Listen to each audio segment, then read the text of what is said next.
Pada suatu hari di kota Kofai, seorang perwira polisi berpangkat tinggi dari Kombatore bernama Arafin. Ia sedang menggerebek sebuah tempat yang dijadikan sebagai penjualan arak secara ilegal.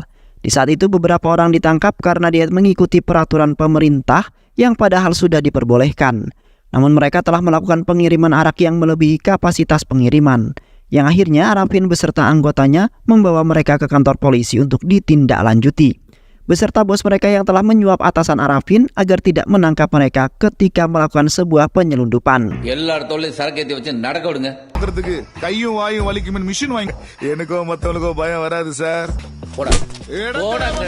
Arafin sangat kecewa sekali dengan atasan tersebut karena ia telah dibutakan oleh uang dan membiarkan para penjual arak ilegal itu melakukan penyelundupan. Yang seharusnya menjadi seorang polisi itu harus menangkap orang-orang jahat dan bukannya malah membela ataupun berpihak pada para mafia itu. Setelah pekerjaan selesai, Arafin kembali ke rumahnya untuk menghabiskan malam bersama sang istri yang bernama Janu, di mana Janu menderita suatu kondisi untuk menyebabkan dia kehilangan kesadaran ketika dia sangat ketakutan. Yang akhirnya Arafin dan Janu membangun rumah yang di sekitarnya tidak terlalu ramai. Di samping itu, Arafin dan Janu belum memiliki keturunan hingga saat ini. Arafin sangat takut kalau kondisi tersebut akan terbawa sampai Janu sudah dikaruniai seorang keturunan. Namun Arafin tidak bisa berbuat apa-apa dan memutuskan untuk menjalani kehidupan tersebut dengan harmonis. Terlihat Janu sangat menyayangi Arafin yang telah mencintainya dan sangat bersyukur telah menikah dengan Arafin. Di sisi lain, sepasang kekasih yaitu Nakul dan Manju terlihat sangat romantis sekali. Mereka berdua telah menikah selama 1 tahun, namun belum juga diberi keturunan hingga saat ini. Di samping itu, Nakul bekerja di sebuah perusahaan yang memberikannya shift di waktu yang malam, yang kemudian membuat Manju agak sedikit risih karena ia tidak bisa menghabiskan waktu berdua di malam hari. Setelah itu, Manju telah mengenakan sebuah jas hujan kepada Nakul karena akhir-akhir ini sering turun hujan, yang mana Manju tidak menginginkan suaminya yaitu Nakul menggigil kedinginan lalu kemudian sakit. Tengah malam Arafin pergi menjalankan tugasnya sebagai seorang polisi, di mana ia mendapat informasi dari anggotanya bahwa ada seorang pria misterius yang telah menyerang beberapa orang menggunakan sekop hingga tewas. Selain itu, pria misterius itu juga telah menewaskan beberapa anggota polisi yang hendak menangkapnya. Halo. Sir, ரொம்ப அடிக்கிறான் சார். கண்ட்ரோலே பண்ண முடியல sir. Lantas, Arafin memutuskan untuk berpatroli untuk menangkap pria misterius itu hingga ia dapatkan. Di sisi lain, Manju mendatangi rumah sakit untuk menemui Dr. Mateus, yang mana Manju ingin mencari tahu mengenai surat hasil rujukan yang ia temukan di dekat lemari di ruang tengah. Hai dokter. Namun di saat itu tidak dijelaskan apa yang telah dikatakan oleh dokter tersebut. Seketika, Manju kemudian menangis setelah mendengar penjelasan yang disampaikan oleh dokter. Di saat itu, Nakul ternyata berada di sana dan telah mengikuti Manju karena ingin mengetahui maksud kedatangannya ke rumah sakit itu. Di malam itu mendatangi rumah seseorang yang memasang kamera CCTV di jalan depan rumahnya, di mana Arafin telah menemukan pria misterius itu yang memukul pria yang tengah berjalan dalam keadaan mabuk hingga tewas. Di samping itu, Arafin menemukan sebuah ID card yang menggantung di leher pria misterius itu. Yang di saat itu, Arafin mengambil video tersebut untuk diselidiki lebih dalam agar dapat mengetahui pria misterius tersebut. Setelah itu, Arafin memerintahkan Amir untuk menemukan rumah pria misterius itu, di mana Arafin telah menemukan identitas pria misterius itu yang merupakan pekerja di sebuah perusahaan. Yang ternyata itu adalah Nakul yang merupakan suaminya Manju. Namun Amir belum juga menemukan lokasi keberadaan Nakul.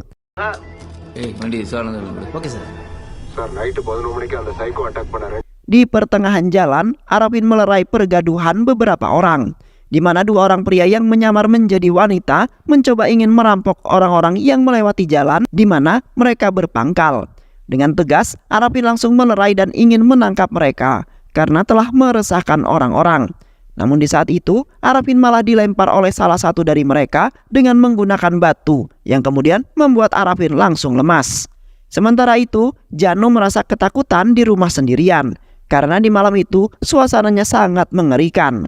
Karena ia sendirian dan ditambah hujan yang sangat lebat beserta dengan petir. Janu berusaha menelpon Arafin tetapi tidak diangkat karena sedang bertugas. Yang akhirnya Janu pingsan karena terkejut sebab petir yang begitu sangat besar. Setelah itu Arafin melanjutkan pekerjaannya, yang di saat itu Arafin melakukan sebuah pengerjaan terhadap seorang bos pembuat arak secara ilegal beserta anak buahnya yang sebelumnya telah ditahan di dalam sel kantor polisi, di mana atasannya telah dibodohi oleh mereka lalu atasannya dihajar habis-habisan. Namun di saat pengejaran mobil, orang-orang itu menabrak seseorang yang melintas di jalan hingga tewas. Yang mana orang tersebut mengenakan jas hujan berwarna hitam, yang sama persis seperti pelaku pembunuhan yang telah terjadi di mana Nakul sebagai tersangka. Dan ketika Arafin mengeceknya, ternyata orang itu bukanlah Nakul, melainkan orang lain. Di malam itu Arafin akhirnya menemukan lokasi rumahnya Nakul. Arafin kemudian mengecek rumahnya Nakul yang nampak sangat sepi dan tidak berpenghuni. Di samping itu Arafin mendapat informasi dari pria gelandangan yang berada di depan rumah tersebut. Pria gelandangan itu kemudian menceritakan semua kejadian di mana datang dan perginya Nakul beserta sang istrinya. Di mana Nakul pergi dari rumahnya dengan mengenakan jas hujan sembari menyeret kaki yang pincang.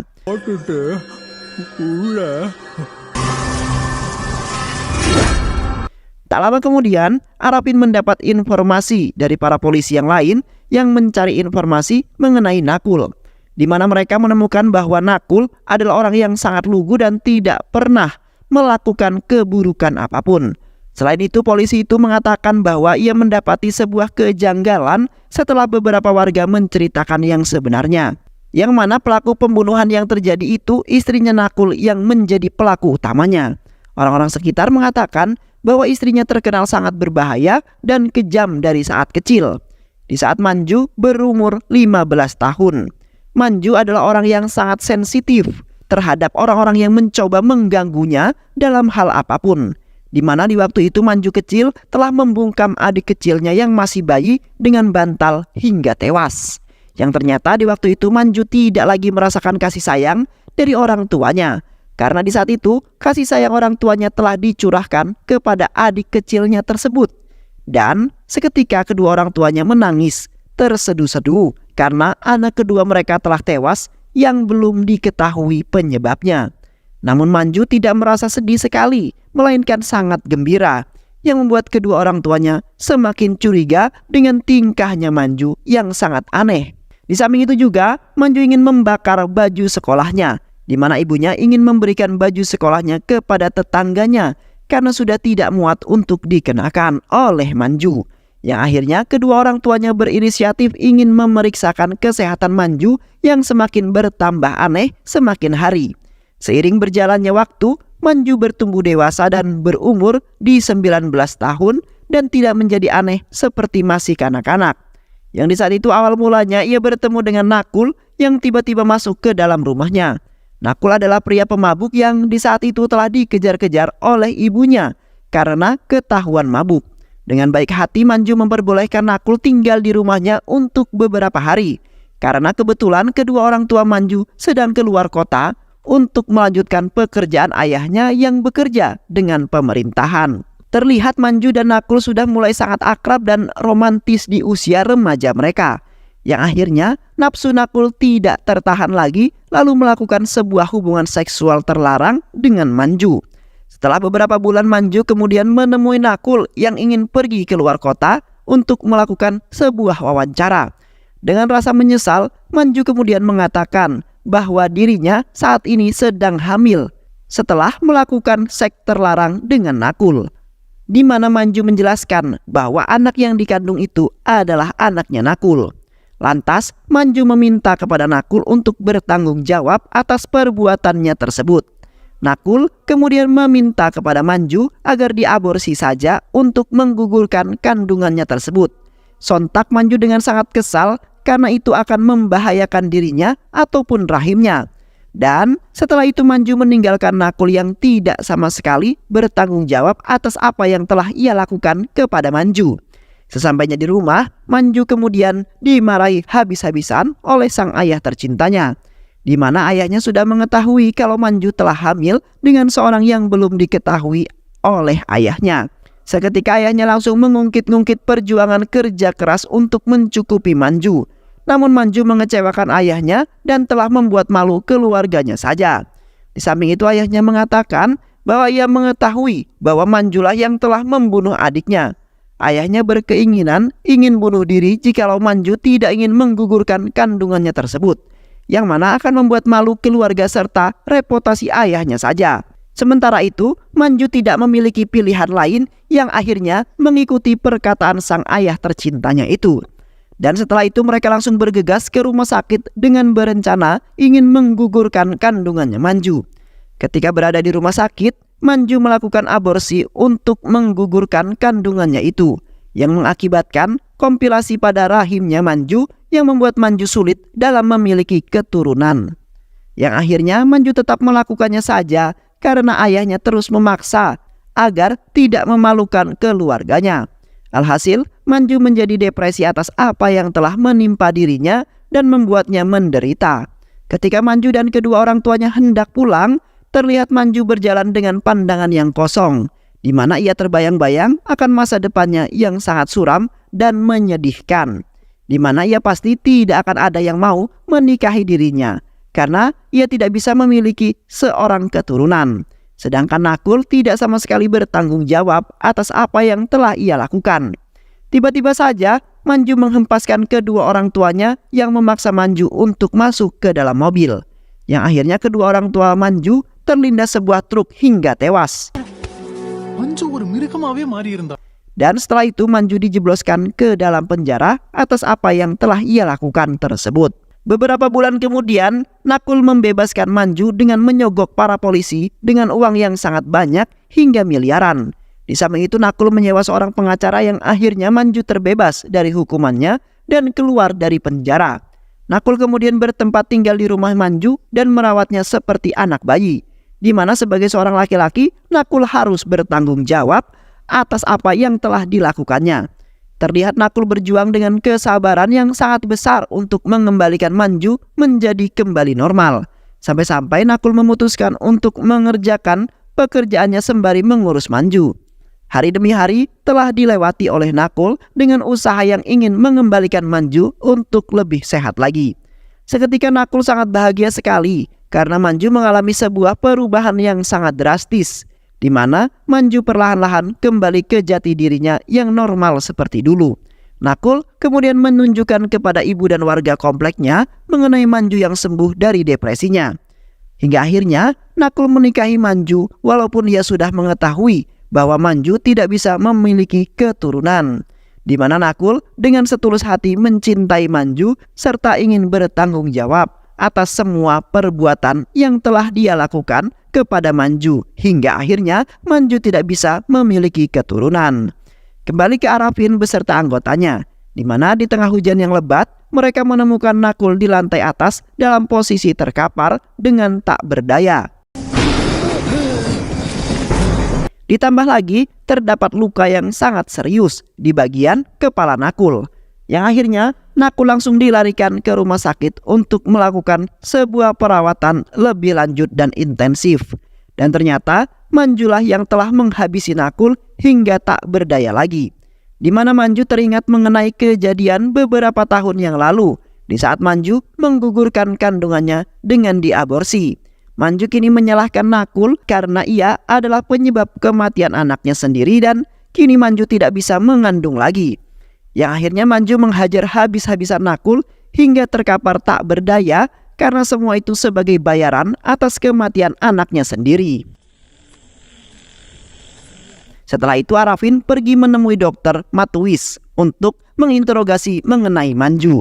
Di saat itu dokter mengatakan bahwa Manju mengalami sebuah kegagalan dalam kehamilannya, di mana janin yang dikandung telah membusuk dan kini kondisi Manju semakin memburuk. Di waktu itu Nakul yang datang ke rumah sakit untuk mengambil surat rujukan. Namun sepertinya Nakul tidak memberitahu Manju mengenai kandungan itu yang memburuk. Dan selang beberapa hari Manju menemui dokter untuk mengetahui mengenai kandungannya tersebut. Seketika Manju nampak sangat kesal serta tidak terima dengan apa yang telah ia derita. இதன் பின் விளைவுகள் ரொம்ப மோசமா இருக்கும். Di sisi lain, Manju merasa kesakitan karena kandungan yang membusuk menimbulkan komplikasi di rahimnya itu. Kini Manju mengalami depresi kembali, di mana ia lagi-lagi terbayang-bayang dengan masa depannya yang pastinya sangatlah buruk. Manju tidak bisa berbuat apa-apa lagi selain menerima derita yang telah menghancurkan hidupnya. Seketika Manju merasa menyesal karena telah membunuh suaminya yaitu Nakul, yang kini tidak ada lagi yang membantunya lagi dalam menghadapi masalah bersamanya lagi. Sekitar jam 1 malam, terlihat Janu berjalan sendirian melewati jalanan yang sepi.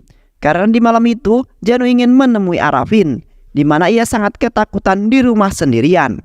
Janu kemudian memberanikan diri pergi ke kuil untuk menemui ambulan yang akan dijadikan sebagai tumpangan.